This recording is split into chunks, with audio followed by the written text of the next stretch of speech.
तर लाडक्या बहिणींसाठी ही आता आनंदाची बातमी आणि महत्त्वाची बातमी आहे. कारण की भरपूर लाडक्या बहिणी जी आहेत, की त्या आता आतुरतेमध्ये आहेत, की लाडकी बहिणीचा हप्ता जे अजूनपर्यंत आलेला नाहीये, तर ते कधीपर्यंत येणार? कारण की प्रत्येक महिन्याच्या 14 तारखे, 13 तारखे किंवा 15 तारखेच्या आत येत होता. आता 2-3 महिने तरी.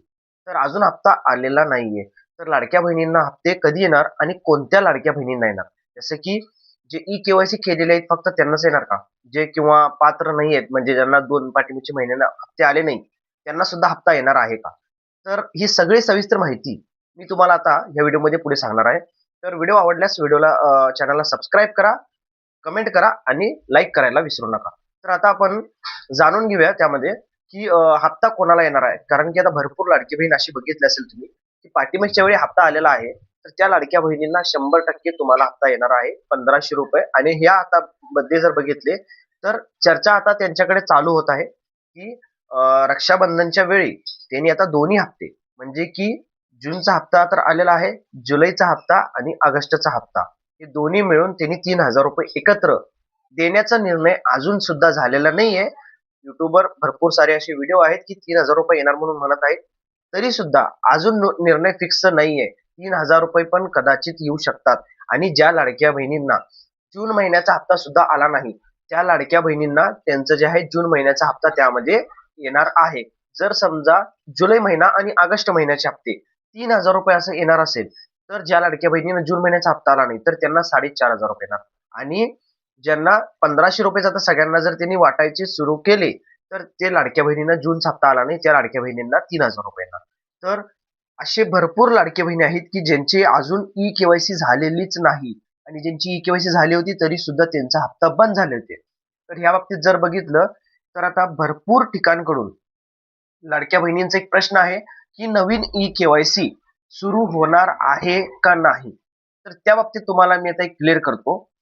लाडक्या बहिणींनो तुम्ही ऐका, की ई-के-वाय-सी शासनाकडून जी जी-आर आहे, प्रत्येक वर्षाच्या जून महिन्यामध्ये ई-के-वाय-सी करणं बंधनकारक आहे. म्हणजे ई-के-वाय-सी करायला लागणारच आहे. तरी सुद्धा ह्या वर्षामध्ये 2026च्या वर्षामध्ये जून महिन्यामध्ये ई-के-वाय-सी सुरुवात केली नाही. कारण की एप्रिल महिन्यापर्यंत त्यांनी ई-के-वाय-सी दुरुस्ती करण्यासाठी मुदत वाढवून दिली होती. तर त्यामुळे त्यांनी जून महिन्यामध्ये ई-के-वाय-सी नवीन सुरू केली नाही. तर आता पुढच्या जूनमध्ये चालू होणार काय? तर असं सुद्धा नाहीये. त्यांनी परवा नोटीस दिलेली आहे, की नवीन जे ई-के-वाय-सी असणार आहे, ते आम्ही लवकरात लवकर सुरू करण्याचा प्रयत्न करत आहोत. आम्ही फक्त पोर्टलमध्ये आहे काही थोडेफार चेंजेस करत आहोत. जर ते चेंजेस सगळे झाले व्यवस्थित, तर त्यानंतरनं ई-के-वाय-सी जी पोर्टल आहे लाडक्या बहिणींसाठी, तर ती ई-के-वाय-सी पोर्टल लवकरात लवकर सुरू होणार आहे. पण त्यांची अजून त्यांनी तारीख किंवा असं ते जे त्याचं काही हे असेल, त्यांनी काही सुद्धा अजून सांगितलेले नाहीये. कारण की त्यांनी फक्त एवढं सांगितलेलं आहे, की ई-के-वाय-सी सुरू करणार, पण त्याची तारीख अजून फिक्स केलेली नाहीये. तर लाडक्या बहिणींनो, आता जर बघितलं तर तुम्ही भरपूर आता बघत असाल तुम्ही, की आयडी कार्ड काढायचं आहे. मी पण पाठीमागच्या व्हिडिओमध्ये मी सांगितलेलं आहे. तर आयडी कार्ड काढणं खूप गरजेचं आहे. हे तुमच्या सगळ्या योजनांशी लिंक होत आहे आयडी कार्ड. हे आयडी कार्ड असेल, जसं की पहिलं कसं लाडकी बहिणीची ई-के-वाय-सी आम्ही करत नाहीये, आम्हाला तरी पण पैसे येत आहेत. असं म्हणत होते भरपूर लोकं.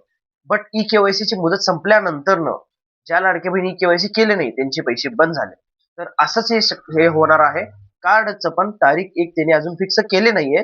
तरी सुद्धा कारण की आता सर्व्हर डाउन येत आहे वेबसाईटचं. जर वेबसाईटचं सर्व्हर सरळ चालू झालं, तर लवकरात लवकर कार्ड काढून घ्यायला लागणार. जर कार्ड नाही काढलं, तर आपल्या योजनांवर परिणाम होऊ शकतो. तर लाडक्या बहिणींनो ही माहिती कशी वाटली आणि तुम्हाला काही जरी प्रश्न असेल, तर तुम्ही कमेंट करा आणि तुमचं गाव कोणतं आहे ते सुद्धा तुम्ही सांगा. म्हणजे त्याप्रमाणे मी तुम्हाला तुमचं जे आहे, तुम्हाला मी कसा लाभ तुम्हाला भेटेल आणि कसं काय तुमचं सोल्युशन असेल ते सुद्धा मी तुम्हाला सांगतो पुढच्या व्हिडिओमध्ये. तर तुमचं गाव पण कोणतं असेल तुम्ही कमेंट करून नक्की सांगा आणि आपल्या चॅनलला सबस्क्राईब करायला विसरू नका. लाईक करा, सबस्क्राईब करा आणि कमेंट करा. धन्यवाद.